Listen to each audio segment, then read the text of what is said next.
सत्य वचन की राह पर चले हम सदा, यीशु का साथ हो रहे हमारी हर दुआ।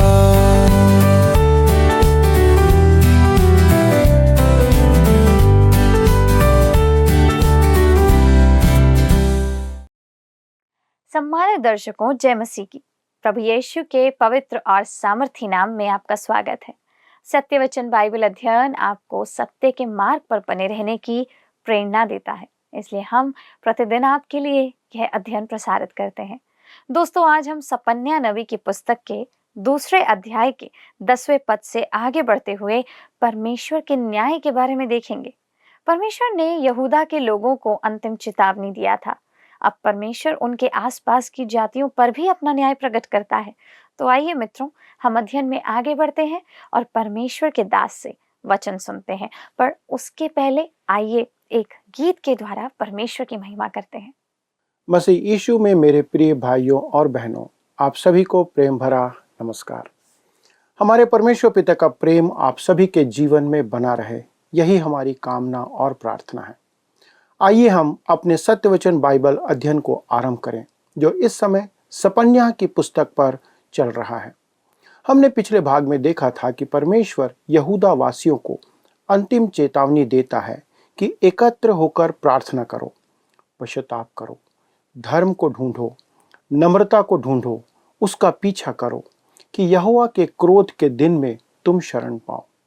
और फिर वह इस्राएल के पड़ोसी राज्यों के लिए परमेश्वर के दंड की भविष्यवाणी करके उनके विनाश का चित्रण प्रस्तुत करता है। वह उनका ऐसा विनाश करेगा जैसा कि उजड़ा हुआ स्थान, जहां ना तो लोग बसेंगे और न ही पानी होगा।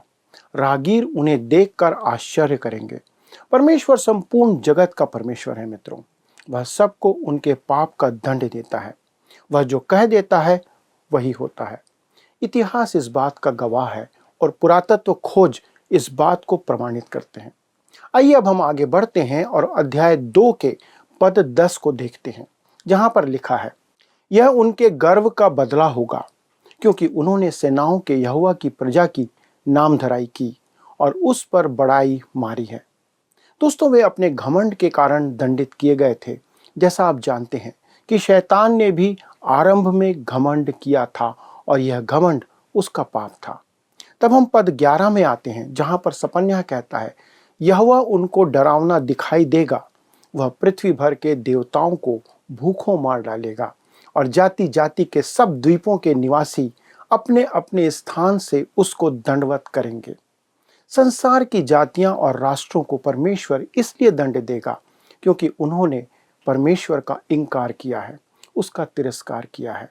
जैसा कि रोमियो के पहले अध्याय के 21 से 23 पद में पौलुस कहता है, इस कारण कि परमेश्वर को जानने पर भी उन्होंने परमेश्वर के योग्य बड़ाई और धन्यवाद ना किया, परंतु व्यर्थ विचार करने लगे, यहाँ तक कि उनका निर्बुद्धि मन अंधेरा हो गया। वे अपने आप को बुद्धिमान जताकर मूर्ख बन गए और अविनाशी परमेश्वर की महिमा को नाशवान मनुष्य और पक्षियों और चौपायों और रेंगने वाले जंतुओं की मूरत की समानता में बदल डाला। मित्रों, सभी देशों के दंड का कारण यही है। तब 12 पद में वो कहता है, सपन्या 2 का 12, हे कूशियों, तुम भी मेरी तलवार से मारे जाओगे। कूशियों अर्थात इथियोपिया, जो अफ्रीका में है। आप देख सकते हैं कि यह एक विश्वव्यापी दंड है। तब हम पद 13 पर आते हैं, जहां पर सपन्या कहता है, वह अपना हाथ उत्तर दिशा की ओर बढ़ाकर अशूर का नाश करेगा और नीनवे को उजाड़कर मरुस्थल के समान निर्जल कर देगा। कहता है, वह अपना हाथ उत्तर दिशा की ओर बढ़ाकर अशूर का नाश करेगा। दोस्तों, इथियोपिया दक्षिण में है, पर अब वह उत्तर की ओर बढ़ता है और अशूर पर भी दंड की भविष्यवाणी करता है। सपन्या के दिनों में अशूर संसार में काफी तहलका मचा रहा था। तब वो आगे कहता है कि नीनवे को उजाड़कर मरुस्थल के समान निर्जल कर देगा। दोस्तों, आज नीनवे की यही दशा है। मोसूल का आधुनिक शहर टिग्रिस नदी के तट पर बसा है, जो पुराने नीनवे नगर का स्थान है। और कहा जाता है कि नीनवे और उसके आसपास का संपूर्ण प्रदेश पूरा का पूरा उजाड़ पड़ा है आज। अब हम आते हैं पद 14 में। सपन्या कहता है, उसके बीच में सब जाति के वन पशु झुंड के झुंड बैठेंगे। उसके खंभों की कंगनियों पर धनेश और शाही दोनों रात को बसेरा करेंगे और उसकी खिड़कियों में बोला करेंगे। उसकी डेवड़ियां सूनी पड़ी रहेंगी और देवदार की लकड़ी उघारी जाएगी। दूसरे शब्दों में उनकी इमारतें फाड़ डाली जाएंगी। और तब आगे बढ़ते हुए सपन्या कहता है पद 15 में, यह वही नगरी है जो मगन रहती और निडर बैठी रहती थी और सोचती थी कि मैं ही हूं और मुझे छोड़ कोई है ही नहीं, परंतु अब यह उजाड़ और वन पशुओं के बैठने का स्थान बन गया है, यहाँ तक कि जो कोई इसके पास होकर चले वह ताली बजाएगा और हाथ हिलाएगा। जब कहता है जो कोई इसके पास होकर चले वह ताली बजाएगा और हाथ हिलाएगा, दोस्तों उसे देखने वाला आश्चर्य से कहेगा, मैं तो सोचता था कि अशूर देश एक महान देश था और नीनवे एक महानगरी, परंतु देखो यह कैसा उजाड़ और वीरान पड़ा है। तब वे लंबी सांस छोड़ेंगे और आहें भरेंगे। और कहता है हाथ हिलाएगा। दोस्तों वे वहां एक दृश्य देखकर अवाक रह जाएंगे और हाथ से सब व्यर्थ है का संकेत करेंगे। परमेश्वर के दंड के प्रमाण पर आश्चर्यचकित होंगे। परमेश्वर ने पूर्व काल में दंड दिया, वह आज भी देश देश को दंड देता है। प्रभु यीशु ने कहा कि वह सब जातियों का न्याय करेगा। हबक्कूक की पुस्तक में परमेश्वर के दंड का पूर्व दर्शन देखकर हबक्कूक कांप उठा था। मित्रों, परमेश्वर आज भी शांत यही है, चुप नहीं है। उसने दंड दिया और आगे भी देगा। इसके साथ ही यहाँ पर अध्याय 2 समाप्त होता है और अब हम अध्याय 3 से अपना अध्ययन जारी रखेंगे। अब आइए हम जब अध्याय 3 में आते हैं, जिसका विषय है पृथ्वी तथा सारी जातियों को दंड और दंड के बाद राज्य की स्थापना। दोस्तों इस अध्याय में प्रथम 8 पद पृथ्वी तथा सारी जातियों को दंड देने की भविष्यवाणी के साथ समाप्त होता है। अब तक आप परमेश्वर की प्रजा के लिए सपन्या से कठोर दंड की भविष्यवाणी सुनते सुनते थक गए होंगे। मत्ती 23 अध्याय में प्रभु यीशु के वचनों के अतिरिक्त संपूर्ण धर्मशास्त्र में सपन्या की भविष्यवाणी की भाषा सबसे अधिक कठोर भाषा है। यदि आप मत्ती 23 को इस अध्याय के साथ पढ़ेंगे तो आप पाएंगे कि प्रभु यीशु की भाषा तो और भी अधिक कठोर एवं खून सुखा देने वाली है जब वह मत्ती रचित सुसमाचार में दंड की भविष्यवाणी करता है। दोस्तों सपन्या के अध्याय 2 में हमने देखा कि परमेश्वर का दंड विश्वव्यापी है, प्रत्येक जाति उसके दंड के अधीन है। पर इस अध्याय में पद 1 से 5 में परमेश्वर फिर अपनी प्रजा के भावी दंड का उल्लेख करता है और वह कहता है कि मनुष्य को प्राप्त ज्योति उसके दंड की गंभीरता को प्रकट करती है। दूसरे शब्दों में सौभाग्य या विशेषाधिकार उत्तरदायित्व रिस्पॉन्सिबिलिटी उत्पन्न करता है। आपका उत्तरदायित्व आपके सौभाग्य या विशेष अधिकार या जो प्रिविलेज परमेश्वर ने आपको दिया है उस पर निर्भर करता है। इसी बात को मैं इस प्रकार से कहता हूं कि बाइबल आधारित कलीसिया में बैठकर सुसमाचार सुनूं और कुछ ना करूं तो इससे अच्छा है या उचित है कि मैं अफ्रीका में या किसी एक अंधेरे स्थान में अंधकारमय क्षेत्र में जाकर एक आदिवासी की तरह बिना ज्ञान के जीवन व्यतीत करूं। हम इसकी चर्चा तो नहीं कर रहे हैं, परंतु मेरे कहने का अर्थ यह है कि जिसे परमेश्वर के वचन को सुनने का सौभाग्य या अवसर प्राप्त हुआ है और उसने परमेश्वर से मुंह मोड़ लिया, उसके साथ परमेश्वर क्या करेगा। यरूशलेम के दंड की भविष्यवाणी अत्यधिक कठोर शब्दों में व्यक्त की गई है, परंतु उसका दंड उसके सौभाग्य या प्रिविलेज के अनुपात में ही है। तो आइए हम पढ़ते हैं सपन्या 3 अध्याय का पहला पद। लिखा है, हाय बलवा करने वाली और अशुद्ध और अंधेर से भरी हुई नगरी। मित्रों, यरूशलेम वह नगरी थी जिसमें परमेश्वर का मंदिर था। वहां याजक थे और शास्त्रियों के पास वहां परमेश्वर का वचन था। जब यहूदियों के राजा की खोज में पूर्व से ज्योतिषी आए तो शास्त्रियों को यह बताने में कोई समस्या नहीं हुई कि मसीह का जन्म कहाँ होगा, लेकिन उन्होंने यह देखने में कोई दिलचस्पी नहीं दिखाई कि क्या ज्योतिषियों के पास मसीह के बारे में कोई वैध या उचित जानकारी है। शास्त्री व्यवस्था के अक्षर जानते थे, लेकिन वे बस इतना ही जानते थे। वे पुस्तक के लेख को नहीं जानते थे और वे उससे बहुत दूर थे ना वे उस प्रभु को जानने में कोई रुचि रखते थे। यरूशलेम में परमेश्वर की निंदा का आधार उनके पास मौजूद सभी जानकारी के आधार पर है। पद 1 में यही बात कहता है, हाय बलवा करने वाली और अशुद्ध और अंधेर से भरी हुई नगरी। मित्रों, आज यह अशुद्धता कोई नई बात नहीं है, पर यहाँ जिस अशुद्धता की बात की गई है वह बाहर की नहीं, पर आपके मन के भीतर की है। अशुद्धता मनुष्य के बाहर नहीं, परंतु उसके भीतर रहती है। आज जो बाहरी अशुद्धता दिखाई देती है, उसका कारण भी मनुष्य की भीतरी अशुद्धता है, क्योंकि वह परमेश्वर के सामने सही नहीं है। जब कोई व्यक्ति परमेश्वर के साथ सही होता है, तो वह अपना कचरा किसी दूसरी व्यक्ति की संपत्ति पर कभी नहीं फेंकेगा, और वह किसी सुंदर बहती हुई नदी को गंदगी से नहीं भरेगा। जो लोग इस धरती को प्रदूषित कर रहे हैं, दोस्तों, वे ईश्वर विहीन लोग हैं। उदाहरण के लिए, कई साल पहले दक्षिण कैलिफोर्निया के एक शहर में कुछ हिप्पी ईश्वर विहीन समूह की एक बैठक हुई। वे प्रदूषण के खिलाफ विरोध सभा करने के लिए वहां उपस्थित हुए थे। वे बड़ी बड़ी फैक्ट्रियों द्वारा अपने धुएं के ढेरों से होने वाले प्रदूषण की निंदा कर रहे थे, जो औद्योगिक उत्पादन से उत्पन्न होने वाले सभी कचरे और अपशिष्ट पदार्थों को बाहर निकालने से होता है।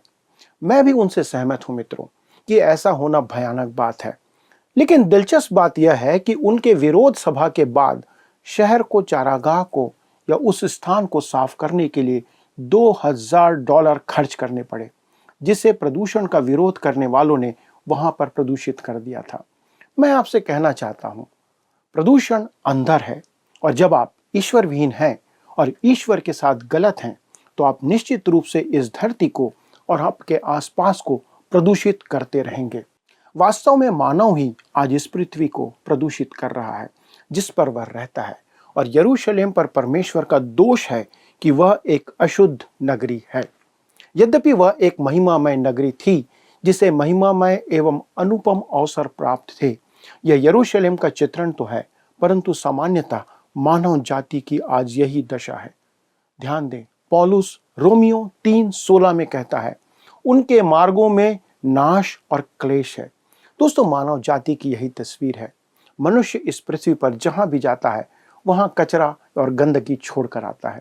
परमेश्वर ने यरूशलेम नगरी को क्यों चुना? दोस्तों, यह एक विशेष अधिकार या प्रिविलेज प्राप्त शहर था। इस नगर में परमेश्वर का मंदिर था, इसमें परमेश्वर का वचन था, इसलिए इसका न्याय किसी भी अन्य शहर की तुलना में कठोर होगा। परमेश्वर यरूशलेम को न केवल गंदा और प्रदूषित कहता है, बल्कि वह इसे अंधेर से भरी हुई नगरी भी कहता है। यह अत्याचारी नगर इसलिए है क्योंकि उसने अपने लोगों के अधिकारों का सम्मान नहीं किया, खासकर गरीबों का। उसने उनका ख्याल नहीं रखा, उसने गरीबों पर अत्याचार किया। मित्रों, परमेश्वर कहता है कि वह यरूशलेम नगरी को अपने गरीबों की सुधि ना लेने के कारण दंड देगा, जो प्रकट करता है कि परमेश्वर गरीबों के बारे में क्या विचार रखता है। मित्रों, परमेश्वर इस दंड से संतुष्ट नहीं, पर इसके आगे वह अध्याय 3 के पद 2 में और कुछ कहता है। सपन्या 3:2, उसने मेरी नहीं सुनी, उसने ताड़ना से भी नहीं माना, उसने यहोवा पर भरोसा नहीं रखा, वह अपने परमेश्वर के समीप नहीं आए। जब वो कहता है उसने मेरी नहीं सुनी, वह आज्ञाकारी नहीं थी। उस नगरी ने परमेश्वर का वचन सुना था, पर वे उस वचन के प्रति आज्ञाकारी नहीं रहे। तब आगे कहता है उसने ताड़ना से भी नहीं माना। परमेश्वर ने उन पर ताड़ना भेजी, पर वे तब भी नहीं चेते। जैसा दूसरा राजा 18 और 19 अध्याय के अनुसार आप जान सकते हैं, 1,85,000 अशूर सैनिक यरूशलेम को घेर कर खड़े हुए थे। उनके प्राण गले में अटके हुए थे। तब परमेश्वर ने उन्हें ताड़ना दी, परंतु तब भी बचा लिया। आप सोचेंगे कि इस घटना से सबक सीख कर वे परमेश्वर के निकट आ गए होंगे, पर ऐसा नहीं है। इसी प्रकार हम विश्वासी भी कष्ट उठाकर भी परमेश्वर का हाथ नहीं देखते। परमेश्वर निरुद्देश्य अपनों की ताड़ना कभी नहीं करता। ध्यान रखिए, हमारे ही समान यरूशलेम वासियों ने भी सबक नहीं सीखा। तब वह कहता है उसने यहोवा पर भरोसा नहीं रखा। मित्रों, उस नगरी को परमेश्वर पर भरोसा रखना था, पर वे कहीं और से सहायता आने की राह देख रहे थे। जब आधुनिक इस्राएल राष्ट्र ने अपनी 20वीं वर्षगांठ मनाई तो उन्होंने यह आदर्श वाक्य प्रस्तुत किया और कहा, विज्ञान इस भूमि पर शांति लाएगा। मेरे मित्रों, बाइबल कहती है कि मसीह यीशु शांति का राजकुमार है और वह एकमात्र ऐसा व्यक्ति है जो कहीं भी किसी भी स्थान पर शांति ला सकता है। लेकिन वे उस पर भरोसा नहीं कर रहे थे, वे विज्ञान पर भरोसा रखे हुए थे। विश्वास कीजिए, उस 20वीं वर्षगांठ के बाद ही इस्राएल की मुश्किलें बढ़ती चली गई, वह मुश्किल में पड़ गया। विज्ञान उस भूमि पर शांति नहीं ला पाया और अमेरिका भी उनके लिए शांति नहीं ला पाया। और उसके बाद आगे वो कहता है, वह अपने परमेश्वर के समीप नहीं आई। आज लोग परमेश्वर की ओर नहीं, उससे दूर भाग रहे हैं। आज यही यरूशलेम और सभी मनुष्यों का चित्रण है मित्रों। तब हम आगे बढ़ते हैं और पद 3 में आते हैं। सपन्या कहता है, उसके हाकिम गरजने वाले सिंह ठहरे, उसके न्यायी सांझ को अहेर करने वाले हुंडार, जो सवेरे के लिए कुछ नहीं छोड़ते। लिखा है, उसके हाकिम गरजने वाले सिंह ठहरे। परमेश्वर अब उस राष्ट्र के अगुओं के संबंध में कहता है। दोस्तों, जब आप न्याय और दंड की बात करें तो आपको पहले उस राष्ट्र और नगर के अगुओं की बात कभी भी करनी चाहिए। अनेक देशों में जब लोग चुनाव लड़ते हैं तो वे हमेशा हमसे कहते हैं कि वे लोगों के बारे में सोचेंगे, वे लोगों की मदद करेंगे और वे लोगों के लिए कुछ करेंगे। पर अब तक जहां तक मैं जानता हूं, किसी ने भी कभी ऐसा कुछ नहीं किया है। चाहे शहर के स्तर पर हो, राज्य के स्तर पर हो या किसी भी स्तर पर आप देखें।